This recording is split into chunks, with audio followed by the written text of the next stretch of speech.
Hello, Steve Art, Trek Boy 89 for Steve Arts 89. Well, they dropped the teaser for Starfleet Academy.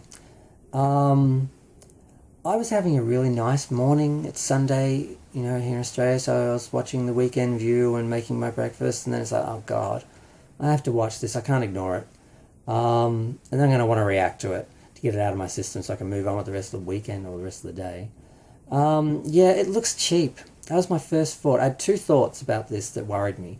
One was how cheap it looks, because it didn't really occur to me that it all happens in San Francisco Bay, basically. And I'm like, oh god, this whole thing's going to be shot on location. Cheap as anything, they're just going to dress up some contemporary sets and act like 900 or 1,000, whatever years has passed, and nothing's changed. And it's not going to work. It's going to be ridiculous. Every time you remind yourself this is supposed to be the 32nd century, it's just going to be laughable that this is what Earth looks like in the 32nd century. See, the original Star Trek was a couple hundred years ahead, so you could kind of excuse the futuristic technology in that because it's 300 years in the future, but it was still only 300, so, or 300, so it didn't seem that far away that you could make it realistic, but this is just too much. I mean, I get why they did it with Discovery.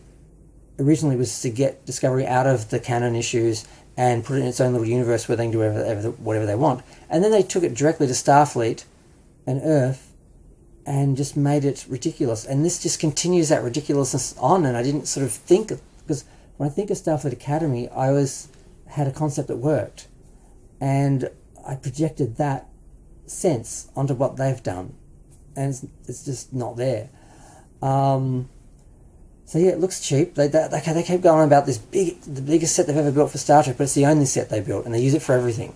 So you're either on that one set, or you're on location. So the whole series is just going to be a bunch of teenagers looking pretty, walking around locations, and the one set that they've got, and just having peely little teen dramas. First love and all this. It's just, oh god, it's just cringe and lame.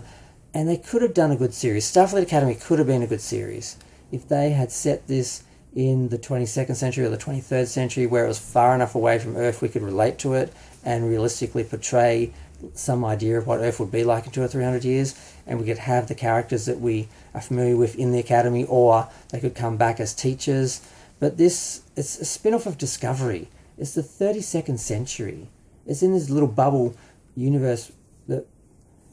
God, it's just so frustrating, because they could have done something interesting where they could have had an anthology series which doesn't touch on any Star Trek we know, and just could have been totally unique, totally new stories, you just jump into, not have to know anything. Instead, they ground it in the history of Star Trek, the history of San Francisco, and all this stuff, but try and make it look like it's 900 years, 1,000, whatever in the future. None of it works. And I just look at it and I'm like, how can they just get things so consistently wrong? How can they just screw something up? It's such a simple idea. Starfleet Academy. You have the characters we know as cadets or the characters we know as teachers, and have new kids. It's that simple. And they still manage to mess it up. And the other two issues... there's a scene where they have the cast, or five of them, in like Starfleet uniform, but it's like armor, and they're like saying like truth, honor, obey, or something. And I'm like they're in the military. I'm like, if they militarize this, and if they say, oh well, in the future we just had 120 years of war or unrest or whatever, so now we have to be a more militaristic. If Kurtzman makes Starfleet into a military organization, I swear to God, I will haunt him. Assuming I outlive him. I mean, he outlives me. I will haunt the man. And the other issue is, and this is just a stupid joke, and this is like the level of stupidity they always manage to find somewhere. The very end, of course, they have the villains walk in, all dressed like, 80s rock leather, just grunge, walking down Starfleet, a hall in Starfleet Academy, and is whistling the Star Trek theme.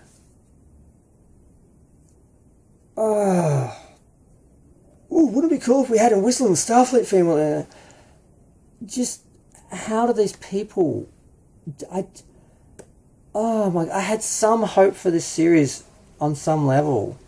Originally, the idea, and then even their version, I thought maybe they could make it work somehow. If they, but then you see it, and you're like, oh, that's right. These people are idiots. Why do I keep projecting intelligence onto them when it's not there?